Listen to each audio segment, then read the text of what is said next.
You'll forgive me, I'm going to start with just a quick anecdote. We were in 2012, number 12 on Fast Company's World's Most Innovative Companies list. And I have to confess, we were pretty cocky for a couple of days. We were like, wow, we have phones ringing off the hook. And then 2 days in, I get an irate phone call from a parent who's been giving a ticket because she parked in front of a dorm in the no parking zone. She was dropping off her son who broke his leg. What kind of place is this? I thought you were humane and caring. I would take care of the ticket.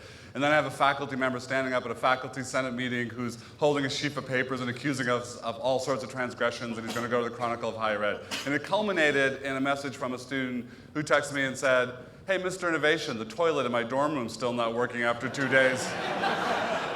Do you think you could innovate around that?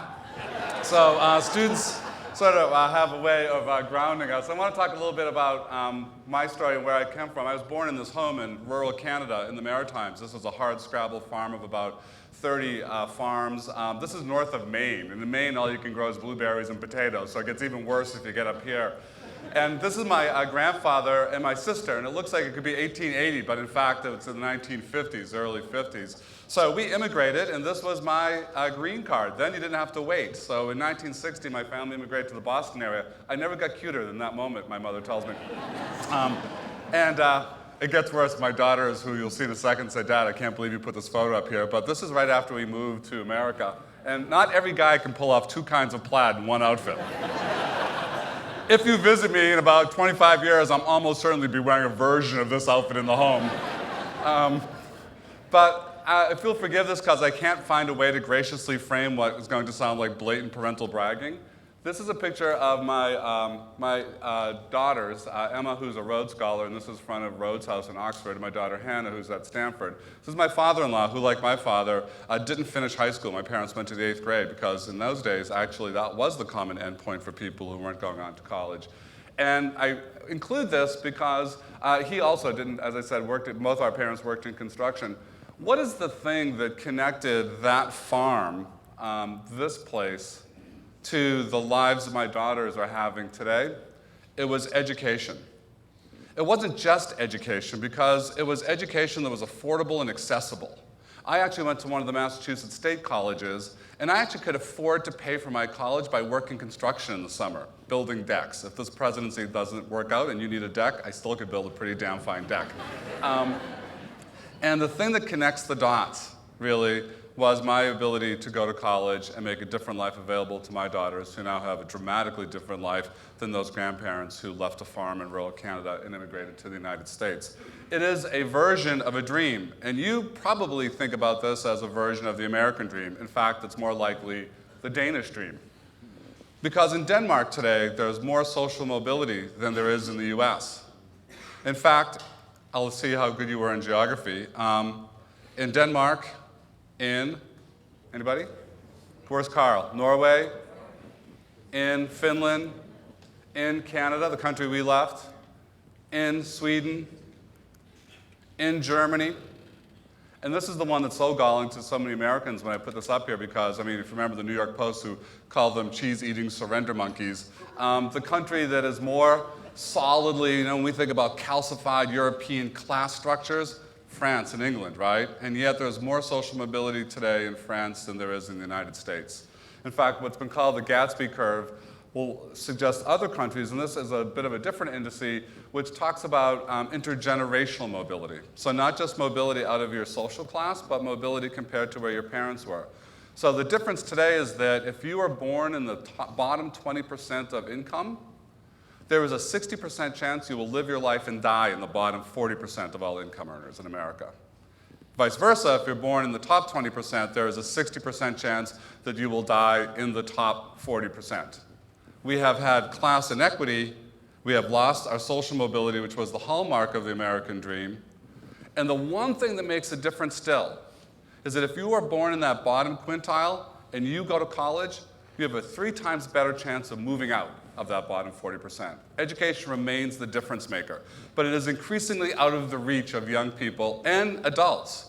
So when we talk about who goes to college and we talk about the college problem, we have to be more sophisticated about what we're talking about. Is it the large group of 18-year-olds who envision living on a college campus and having that sort of quintessential American experience? Because they only make up less than 1/3 of all college students today. Are we talking about the 40 million American adults who have 0 to few credits at a time when 70% of all new jobs will require a 2-year degree or its equivalent? So there are many higher eds, and our challenge is, what higher ed, how do we restore the dream, what higher ed are we trying to work on? And the way we've thought about it at our institution is really to ask 3 questions, and this is the first one that I've just touched upon. The question of disaggregation, which has finally come to an industry that has relatively remained unchanged since the cathedral schools of the medieval period. Only the Catholic Church is probably, I think, is the only other institution that has survived relatively unchanged since the medieval period. And then to think about how we use technology. So let me go to the first one. We have lots of public debate about higher education, and it's sloppy because there are many kinds of higher eds, and there are many kinds of, and they do many kinds of jobs. There is a higher education that's tied to denominational beliefs, right? They're religious schools, and they have a very clear job that they do. It's not just education, it's tied to their religion. There is a research higher ed. Nobody wants to change that. We want more funding for it. There's debates about how we fund, but research higher ed is critical, and everyone supports that idea. There is a military higher ed, if you talk about the service academies. There is the traditional higher ed that I mentioned of 18-year-olds who leave high school and go to residential campuses for what? For a kind of coming-of-age experience. They take for granted that the education they get will be pretty good. They used to take for granted that they would get a job, but they don't anymore. They ask more questions about that. But if you go on most campus tours, what you will hear are lots and lots of questions about coming of age. Where will I live? What's the dorm? Do you have a food court? Is there a climbing wall? Is there a fitness center? Study abroad? What organizations? What club teams? Et cetera, et cetera, et cetera. It's not because they don't care. It's because they generally believe that colleges will offer a good education. There is an entertainment higher ed. It's huge. Division I football is an industry unto itself.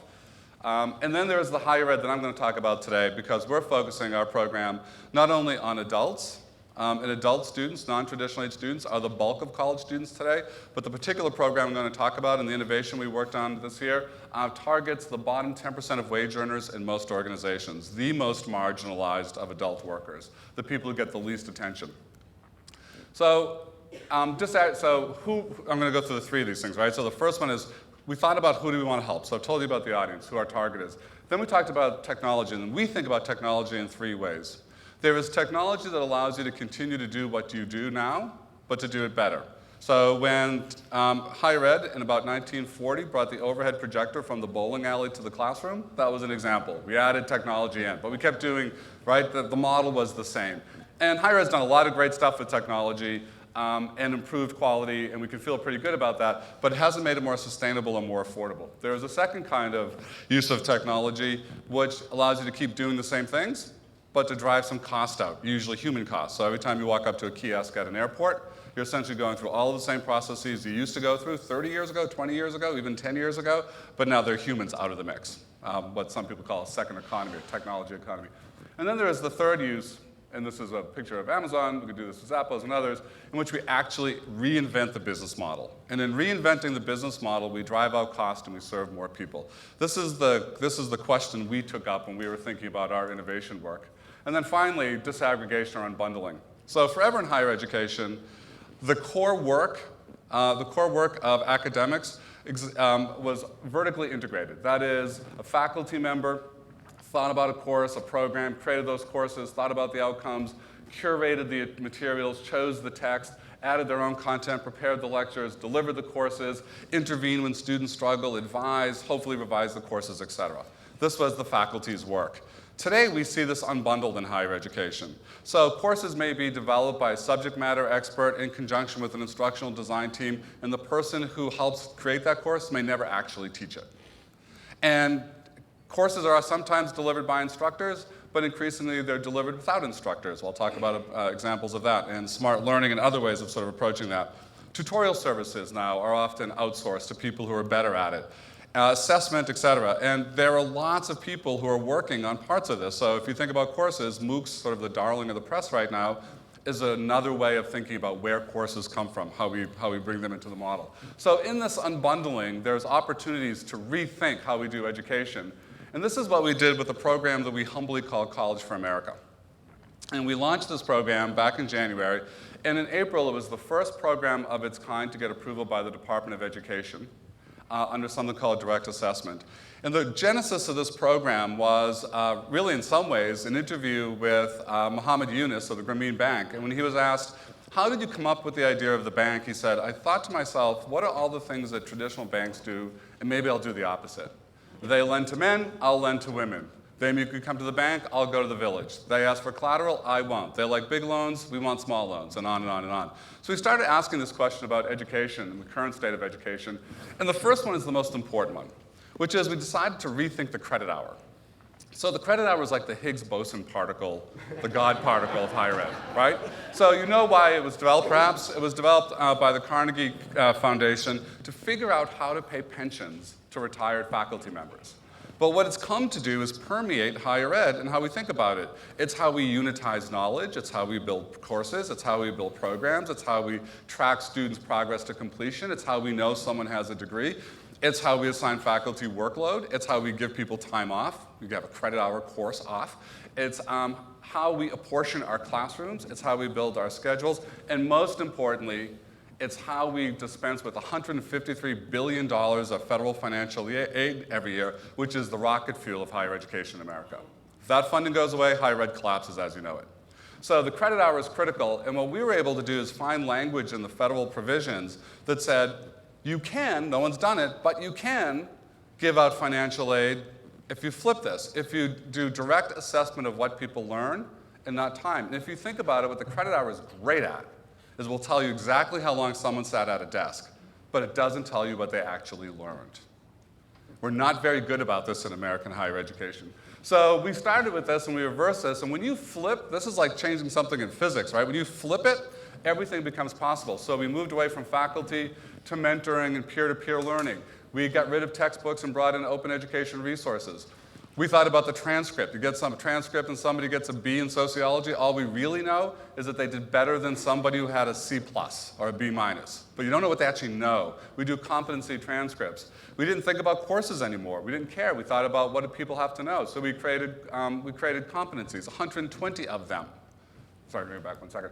And instead of thinking about making people come to us, we went to the workplace. So we deal with very large corporations. FedEx, McDonald's, the city of Memphis is one of our partners, Panera Bread, any number of these very large employers. HP just signed on.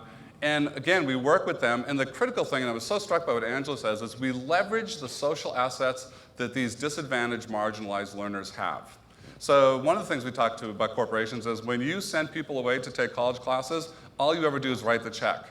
Let them know that it matters to you. And Panera Bread, for example, talks about this. When they tap somebody on the shoulder who's working behind the counter making an hourly wage, remember, we're talking about people who are hourly workers, and say, we have this interesting program and we think you'd be great for it, those students talk about how amazingly powerful that is, that you matter, that it matters to them that they're doing this. And it changes people's lives.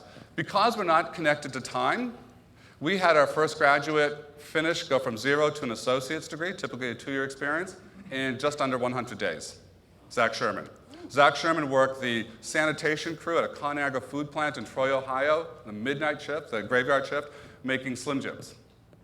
And he came home every day, and he treated it like a job, and he plowed through. And he was a voracious reader, and he was smart, and he was motivated.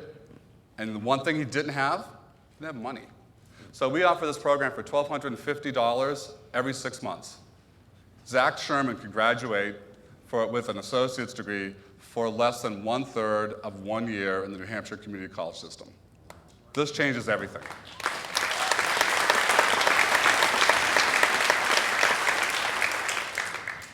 And this is what happens. We just had our first set of graduates. Zach is exceptional, but we had a whole bunch of people graduate in just under 9 months. And this is, if you see this, I love this piece. This is Chris Simmons. And the second posting down is Lauren. This is my mom, Morgan Simmons. Yay, my mom, right?